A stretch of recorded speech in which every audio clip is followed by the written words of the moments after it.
आज आपण आलेलो आहोत बुडापेस्ट हंगेरीमधल्या एकदम सुंदर आणि आयकॉनिक ठिकाणी. आणि खास गोष्ट म्हणजे इथे सध्या क्रिसमस मार्केट पण चालू आहे.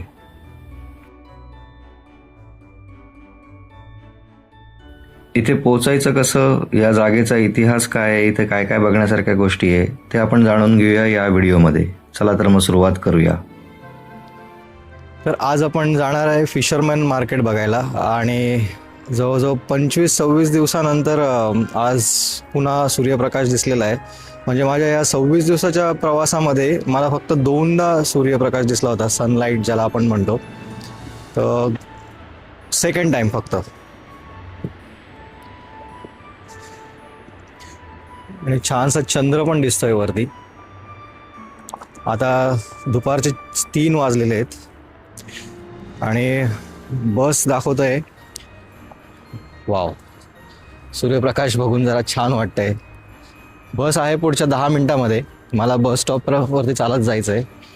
नेहमीप्रमाणे आपण बस, ट्रॅम ह्याच गोष्टींचा वापर करणार आहे.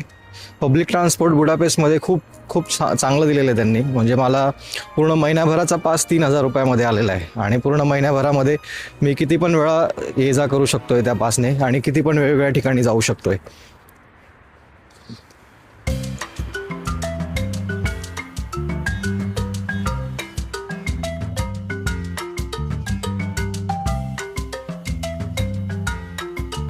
माझ्या समोरच माझी बस चाललेली दिसते मला, पण मी आता वरतून बस ते पाहू शकणार नाही. मला पुढच्या बसची वाट पाहावी लागेल. ओके, आणि ही माझी बस गेली.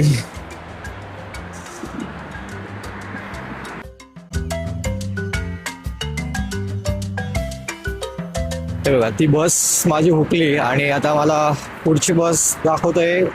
140 नंबरची बस पण तिथे जाईल. 140 नंबरची बस आहे 7 मिनिटामध्ये.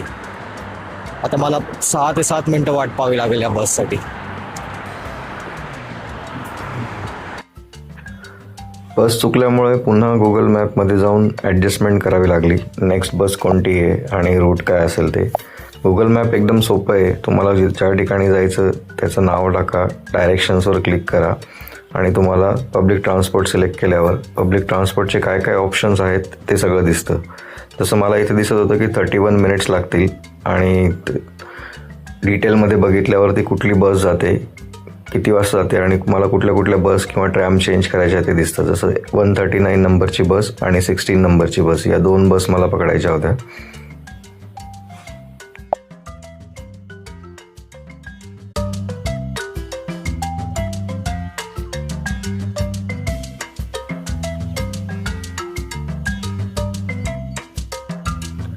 बसचा प्रवास पूर्ण करून मी उतरलो आणि समोरच मला एक मस्त असा पांढरा किल्ला दिसला. तो पांढरा किल्ला इतका आकर्षक होता की अगदी एखाद्या परीकथेत आल्याप्रमाणे वाटलं, किंवा डिझनीच्या मूवीजमध्ये असतं ना फेरीलँड वगैरे, त्याच्यात आल्यासारखं वाटत होतं. तर आज आपण आलेलो आहे बुडापेस्ट हंगेरीमधल्या एक सुंदर आणि आकर्षक ठिकाणी. या जागेचं नाव आहे फिशरमॅन्स बॅशन. या संपूर्ण एरियाला बुडा कॅसल असा एरिया म्हणतात. पांढऱ्या रंगाचं आर्किटेक्चर आणि आर्चेस खूपच रॉयल आणि पीसफुल वाटत होते.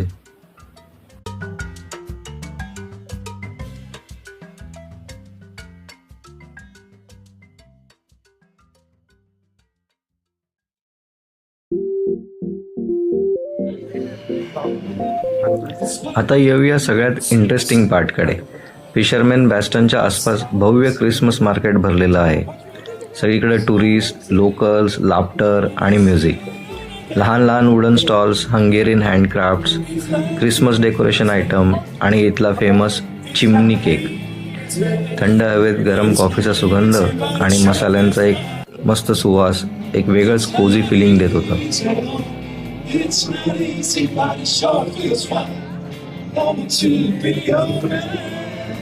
चारही बाजूंनी क्रिसमस लाईट्स, खूप गर्दी, पण तरीही एक पॉझिटिव्ह वाईब होती.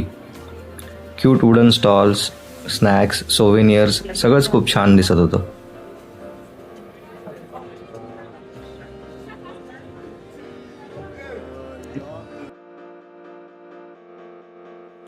ऐतिहासिक वास्तू असल्यामुळं या जागेचा इतिहास जाणून घेण्याची माझी इच्छा होती, म्हणून मी शोधत होतो कुठल्या भिंतीवरती काही कोरलेलं आहे का, जेणेकरून मला थोडीफार काही माहिती मिळेल. पण तसं काही सापडलं नाही. शेवटी एका दुकानदाराला विचारलं तर त्याने सांगितलं की पूर्वी इथे फिशरमेन्स राहायचे, म्हणजे मासेमारी करणारे लोक राहायचे, त्यामुळे या जागेला फिशरमेन्स बॅस्टोन असं म्हणतात.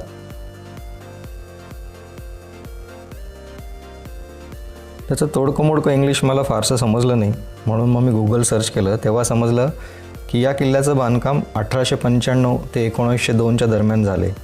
याचे आर्किटेक्ट होते फ्रिग्रिस श्लेक.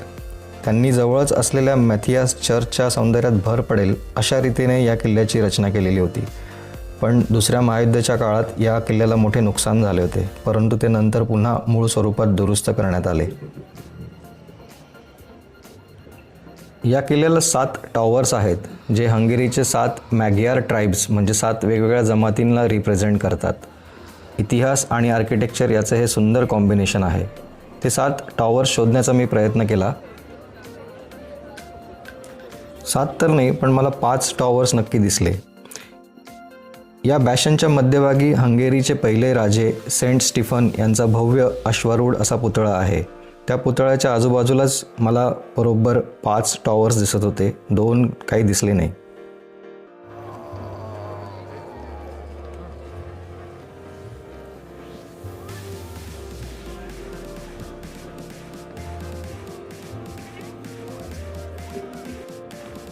टॉवरच्या वरती जात असताना मला आकाशात 2 वेगवेगळे जेट जाताना दिसले. दोन्ही वेगवेगळ्या दिशेला जात असल्यामुळं दिसायला खूप आकर्षक वाटत होतं.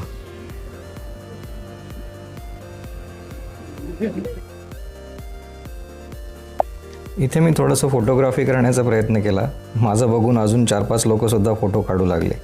समोर एक ब्रिज दिसत होता. मी थोडंसं कॅमेराचे झूम लेन्स ॲडजस्ट करून ब्रिजचा एक छान फोटो काढण्याचा प्रयत्न करत होतो. विवो V60 फोनचा वापर करत होतो. हा 10x काढलेला फोटो आहे. 10x zoom. हा नॉर्मल फोटो. हाच तो ब्रिज आहे जो 10x काढलेल्या फोटोमध्ये दिसत होता.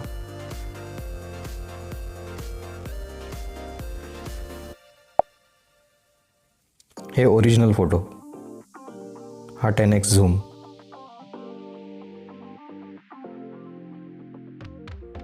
संध्याकाळी लाइटिंग सुरू झाल्यावरती हा संपूर्ण परिसर अजूनच मॅजिकल दिसायला लागतो. कोल्ड वेदर, क्रिसमस म्युझिक आणि समोर असलेलं हिस्टॉरिक मॉन्युमेंट खरंच अनफॉरगेटेबल एक्सपिरियन्स होता. सगळेजण फोटो काढण्यासाठी अजून उंच चालले होते, पण खूप गर्दी असल्यामुळे मी तिथे गेलो नाही. आणि थंडीमुळं हात पण गारठले होते एकदम, कारण ग्लोव्ज घालून कॅमेरा ऑपरेट करता येत नव्हता.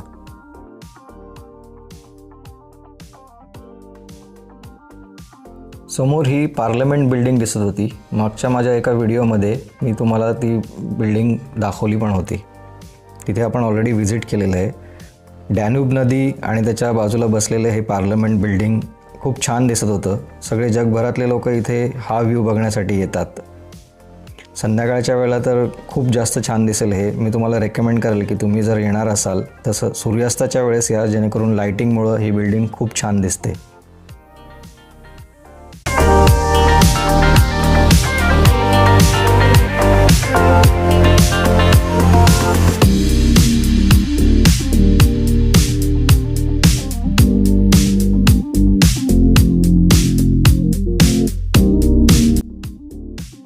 अशा पद्धतीने आजचा हा प्रवास पूर्ण करून मी आता पुन्हा बसची वाट बघत थांबलेलो आहे.